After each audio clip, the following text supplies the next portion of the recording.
Sim, Rita, já sei. Pingo Doce baixou os preços. Super Pop a 1,69 €. Guardanapos Renova a 1,09 €. Truta a 2,48 €. Preços mais baixos à sua espera no Pingo Doce. 3 mortos em queda de helicóptero da Força Aérea.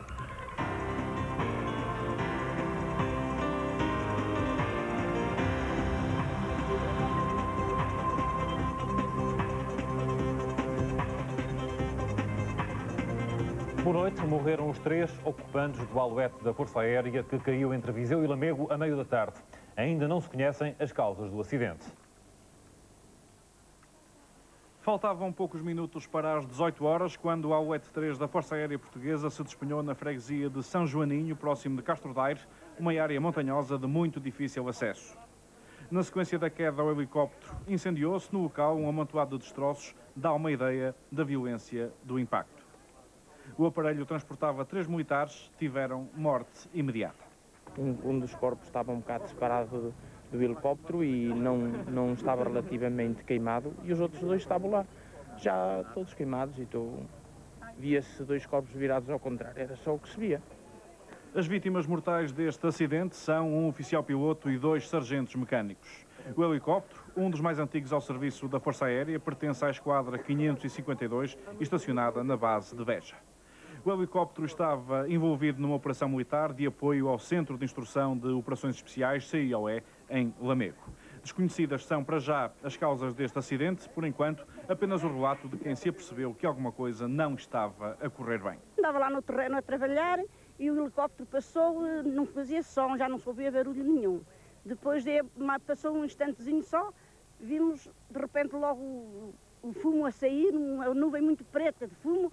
Depois desapareceu, pronto. A assistência foi prestada pelos bombeiros de Castro Daire e de Farginhas, que se limitaram, no entanto, a recolher os cadáveres. No local foi rapidamente montado um perímetro de acesso condicionado, reforçado mais tarde com militares do CIOE. A Força Aérea vai abrir um inquérito para tentar apurar o que esteve na origem da queda do helicóptero. No palco da Guerra do Médio Oriente, as atenções centraram-se hoje em Jenin, onde 13 soldados israelitas morreram. Segundo Israel, os militares foram vítimas de uma explosão numa casa armadilhada pelos palestinianos. A morte dos soldados serviu para Ariel Sharon justificar a ofensiva militar contra as infraestruturas das organizações terroristas, como ele diz. E este incidente traduz o fim das aparentes facilidades das operações militares israelitas, como nos relata o enviado especial da RTP, Carlos Fino. O que está a acontecer é que em Jenin há milícias armadas, fortemente armadas, milícias da Jihad Islâmica, que não se entregam e que estão a fazer frente claramente aos israelitas de todas as formas. E têm mais, têm as casas armadilhadas. Foi assim que os soldados israelitas aparentemente foram mortos. Foi quando entraram numa dessas casas que estava armadilhada e que, portanto, explodiu quando lá entraram. E não só houve pelo menos 13 mortos, como há também mais 9 feridos, alguns dos quais com gravidade. Repito, Israel está em estado de choque. O ministro dos Negócios Estrangeiros, Shimon Peres, já veio com um líder militar também à televisão dizer que a ofensiva vai continuar, o que é um desafio aberto agora aos norte-americanos, dizer que o exército mantém o moral elevado, mas não há dúvida de que estas baixas vão fazer pensar a população israelita, que até agora tem estado completamente ao lado da operação. Cerca de 70% apoiam esta operação nos territórios, com a ideia de que ela pode pôr fim aos atentados terroristas. O que parece haver também da parte do governo e sobretudo dos militares é a tentação ou a ideia de que, se pressionarem um pouco mais, eles poderão eventualmente obter uma quase solução militar para este conflito. E isso parece ser, como prova, digamos, o acidente de hoje, parece ser uma grande ilusão. E o Partido Comunista Português vai propor um debate de urgência na Assembleia da República sobre a situação no Médio Oriente. O respectivo requerimento é entregue nesta quarta-feira, juntamente com outras iniciativas legislativas anunciadas em conferência de imprensa. São as primeiras propostas a ser apresentadas no novo Parlamento. Ao todo, 6 diplomas sobre os mais diferentes domínios.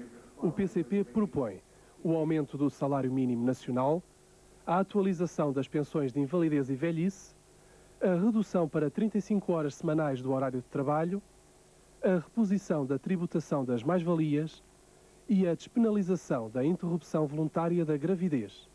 Nós temos nesta matéria a intenção de levá-lo à discussão quando for o momento mais adequado para que esta questão da despenalização da interrupção voluntária da gravidez seja de facto consagrado.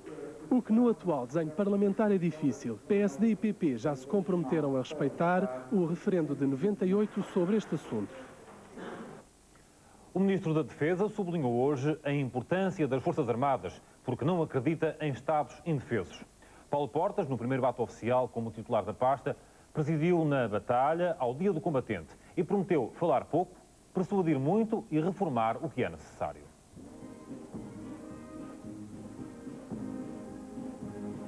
Foi a primeira intervenção pública como titular da pasta da Defesa. No seu discurso, a propósito das cerimónias evocativas do Dia do Combatente, no Mosteiro da Batalha, Paulo Portas falou diretamente para os militares presentes, deixando desde logo uma promessa. Falar pouco, persuadir muito e reformar o que é necessário é o lema de um mandato que cumprirei no Ministério da Defesa Nacional. O Ministro da Defesa diz estar consciente das dificuldades e das adversidades, mas na opinião de Paulo Portas o mais difícil foi ter sido titular da pasta quando Adelino Amar da Costa o foi. O desempenho de Adelino Amar da Costa é uma referência que quer seguir, já que, afirmou Portas, a instituição militar sofreu com a instabilidade ministerial. Por isso fica a convicção. As Forças Armadas portuguesas são um elemento estruturante da identidade de Portugal. Não tenho quaisquer dúvidas sobre a necessidade das Forças Armadas. Não acredito em Estados indefesos. Daí o apelo à coesão de todos para uma boa política de defesa nacional, nomeadamente ao empenho do Governo, Presidente da República e Assembleia da República. Palavras proferidas no dia em que se assinalam os 84 anos da Batalha de Lali, que desde 1987 foi instituído como o do combatente, na presença do chefe de Estado-Maior-General das Forças Armadas, dos chefes dos 3 ramos e dos adidos militares estrangeiros em Portugal, Dom Januário Turgal Ferreira celebrou uma missa, terminando a cerimónia com a deposição de flores no túmulo de 2 soldados desconhecidos mortos durante a Primeira Grande Guerra. O Partido Socialista não quer que se fale da possibilidade da União Europeia castigar o nosso país em caso de crise orçamental. À saída da reunião da Comissão Nacional do PS, Paulo Pedroso contrariou a ideia da Ministra das Finanças de que o déficit é superior a 3% do PIB. Especulações perigosas, é assim que o PS classifica as consequências políticas retiradas do aviso feito ontem por Manuela Ferreira Leite sobre o déficit orçamental português relativo ao ano passado. Foi sugerida uma possibilidade de que o déficit ultrapasse os 3%, que, como há pouco disse ao seu colega, pelos dados que dispomos, no âmbito da discussão técnica que está a decorrer, não parece que venha a acontecer e, portanto, a antecipação desse cenário provoca consequências que são prejudiciais e parece-nos lamentável que surja uma polémica com base nesse tópico. Paulo Pedroso condena assim o facto de já se falar na possibilidade de Portugal correr o risco de suspensão dos fundos comunitários indispensáveis ao financiamento do aeroporto da OTA e do comboio de alta velocidade, bem como de vir a sofrer pesadas multas de Bruxelas. Das fileiras da oposição, o PS pede que não se antecipem cenários alarmistas numa altura em que as contas públicas ainda se encontram em fase de apreciação técnica. Começou o julgamento do maior caso de sempre de pedofilia em Portugal. É um processo muito complexo, com 130 testemunhas em tribunal, na maioria crianças. O arguido é reincidente em práticas de abuso sexual a menores. Em 15 anos já foi condenado 3 vezes. São mais de 130 testemunhas, 43 das quais crianças, com idades entre os 4 e os 15 anos. Um julgamento complexo a decorrer no Tribunal de Santa Maria da Feira. Só o processo de depoimento das testemunhas vai demorar 3 semanas. Este é o maior caso de pedofilia que alguma vez chegou à barra dos tribunais portugueses. As audiências decorrem à porta fechada. Por se tratar de um processo com menores de 16 anos, a lei não permite qualquer tipo de publicidade enquanto decorre o julgamento. Esta tarde, 5 crianças já foram ouvidas por sistema de videoconferência para evitar contacto direto com o arguido.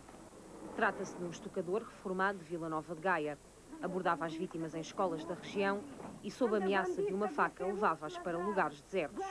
Leandro enfrenta agora mais de 80 acusações em tribunal, entre ofensas corporais, violação, rapto e furto.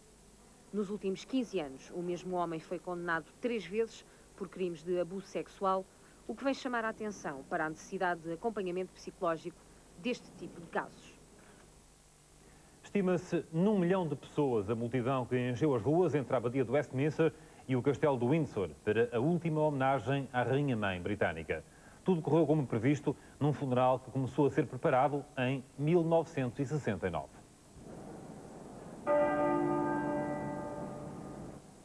Cento e uma vezes tocou o sino da Abadia de Westminster, um toque por cada ano que a Rainha-Mãe viveu. A última homenagem a Isabel Ângela Margarida aconteceu da forma prevista, meticulosamente preparada. Vieram reis e príncipes de todo o mundo, chefes de governo e de Estado. E nas ruas, uma enorme multidão de milhares de pessoas. A monarquia britânica ganhou assim uma popularidade inesperada.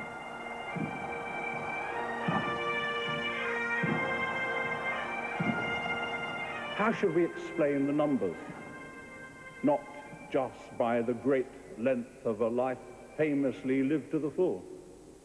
It has to do with her giving of herself so readily and openly. Um ramo de flores sobressaía das centenas de arranjos com que foi decorada a abadia. Era de Isabel II, para uma mãe dedicada. Durante a cerimónia foram cantados hinos nacionais com a história da realeza britânica. A última música escolhida só poderia ser uma.